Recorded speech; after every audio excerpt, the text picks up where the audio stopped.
Alright, so welcome back guys, and welcome to your first time here. I'm Vision Hero Barner, team up and you guys in our video. Today I'm giving you guys my review for The Walking Dead Season 10, Episode 22. Here's Negan. Now, if The Walking Dead is something you're interested in, don't forget to hit the subscribe button down below and hit that bell icon. That way you don't miss more Walking Dead content from me moving forward. Now let's begin. So we are now at the final episode of The Walking Dead Season 10 extra episodes. Now, I really did enjoy this one. This was finally a good episode. The extra episodes finally went out with a bang. They started out pretty good. They fizzled out halfway through, and then they ended with a bang here. Now, like I said, it's the Here's Negan episode. It's the Negan origin story, which I really liked. It was a very good way to do it. I really liked the chemistry between Jeffrey Dean Morgan and his actual wife, who played Lucille, which I think was very good. I think that helped with both their performances and helping them build off the idealism that these are actually real people in a relationship together. So I really liked how they added that in. It made sense. It helped with the realism of the show. So I really liked it, and I really liked how they incorporated the story regarding Lucille and her cancer from the comics. Great story there. And then I really did enjoy the whole backstory of Negan and stuff like that. It was a very good thing. Now my one con is, it just might be me, but I feel like the bouncing around with the timelines was a tad bit confusing for me. Maybe it wasn't for anybody else, but for me, I just got confused a lot as to when and where things were going on, because it just felt like the timeline and everything around was just bouncing all around, so it just kind of got me a little bit confused. But overall, I thought it was this was a really good episode in displaying how COVID worked, but it also showed how you can get around it in making a good episode here. So it's a really good episode. We start out, of course, with Carol bringing Negan to the cabin, which I really liked. And then, like I said, we get into Negan's backstory throughout the episode. We get to see his day-to-day life, how he wasn't their best husband, and how he actually ended up having an affair with Lucille. Really great stuff. And then how he wasn't always there for Lucille. It was a great kind of backstory for a character like this. They definitely, changed certain things from the comic series just because, they couldn't work around that. And they had they had to incorporate things and make things a bit longer. So that was fine. I really did enjoy that. Now, this is the one that I'm a bit mixed on, is the Doctor and Laura. Now, I understand they needed to have some kind of connection, I guess, to the Saviors. Now, originally, Austin Amelia was supposed to be in this playing Dwight. However, due to Fear the Walking Dead, he was unavailable. So they had to bring in someone, and it ended up being Laura. Now, this is an area where I'm tricky at, because I feel like it's a hint and tease for the Saviors, but at the same time, I just don't really feel like we needed that. I don't really feel like it was necessary. It just felt like Laura was there just to fill in space and just to kind of give a tease. And for me, it just didn't make any sense. I think it would have been just fine if it was the Doctor. I think that would have worked better, in my opinion, than have Laura be the one there as well.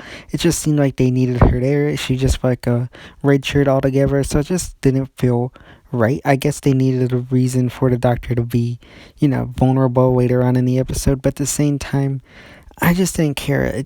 I know people probably were excited that Laura was back, but for me, I just didn't care. But I did like the stuff between Negan with the biker gang. That was really cool. Great actors there. And again, when he shows back up to kill them later on in the episode, I did like that. Part of me was a little upset because we didn't get to see him actually kill them, and it was just off screen. Part of me liked that. Part of me did enjoy that because it kind of builds up the tension as the leader of the biker gang is fighting off the Doctor and everything. And then you got Negan, who ends up showing up. I mean, I would have liked to see it, but again, COVID restrictions caused that. But I was okay with it.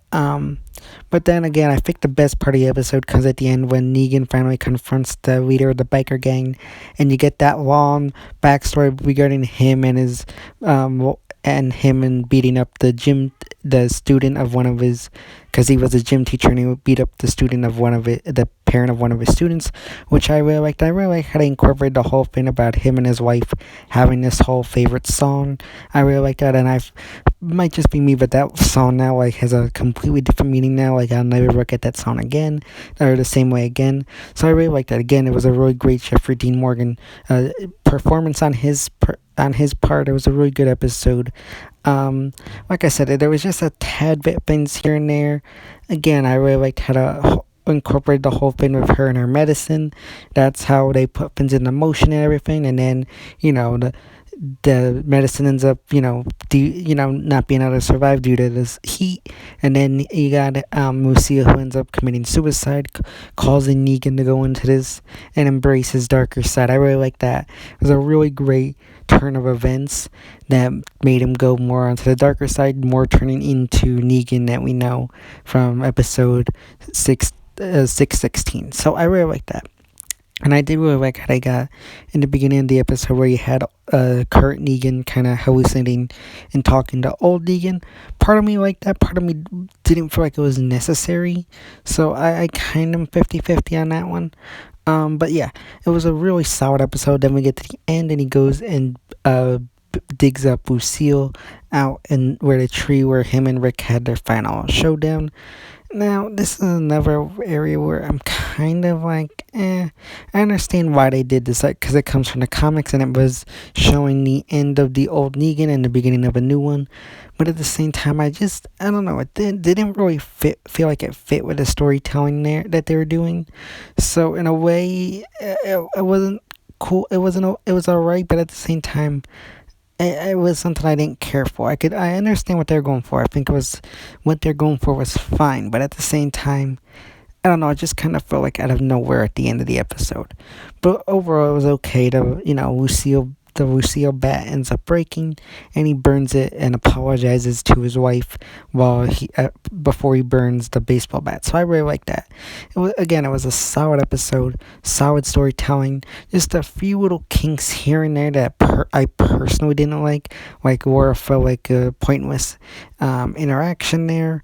Lucille kind of felt forced. I don't know. There was just a few tiny minor things here and there that I didn't really like. But I did like the evolution because you see at the beginning of the episode how he was the everyman Negan. Really wasn't one to hurt people except for the parent of that one student of his. And I really liked it. And I also really liked how he was talking about the story about just seeing red. And again, that final speech at the end of the episode when he was talking to the biker guy, really awesome speech. And it was just a solid episode all along.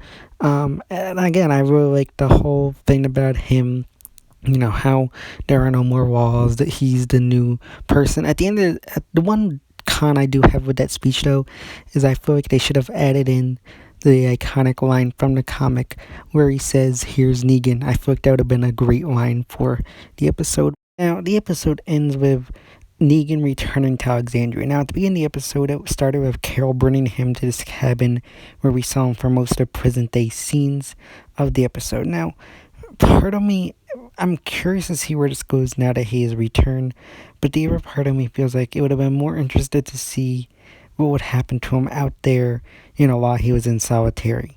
I understand that they can't really go down the route of the comics. They kind of need to keep him around. Jeffrey Dean Morgan is a big name.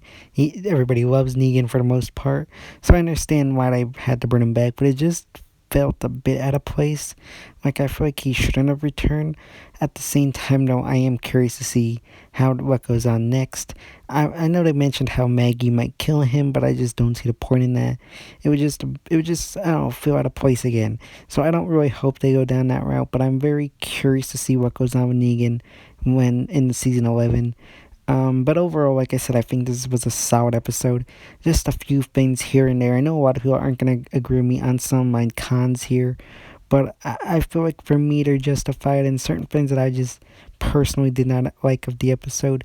But overall, if I had to give this episode a grade, I'd give it a 9 out of 10. I know people should say I should give it a higher grade, but I feel like a 9 out of 10 is good enough just due to the things that I really didn't like. Just weight it down a tad bit.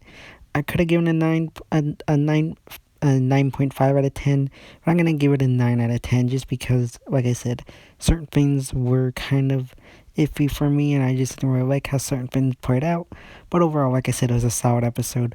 But let me know your thoughts and opinions about the episode in the comment section down below. So yeah, guys, that's my review of The Walking Dead Season 10, Episode 20. Here's Negan. As always, if you like this video, don't forget to give it a big thumbs up and share. Don't forget to hit the subscribe button down below and hit that bell icon. That way, don't miss any more Walking Dead content from me moving forward. And you can follow me on Instagram and Twitter, which is linked in the back section of my YouTube channel. As always, I'm Vision Hero Boy Entertainment, and I'll see you next time.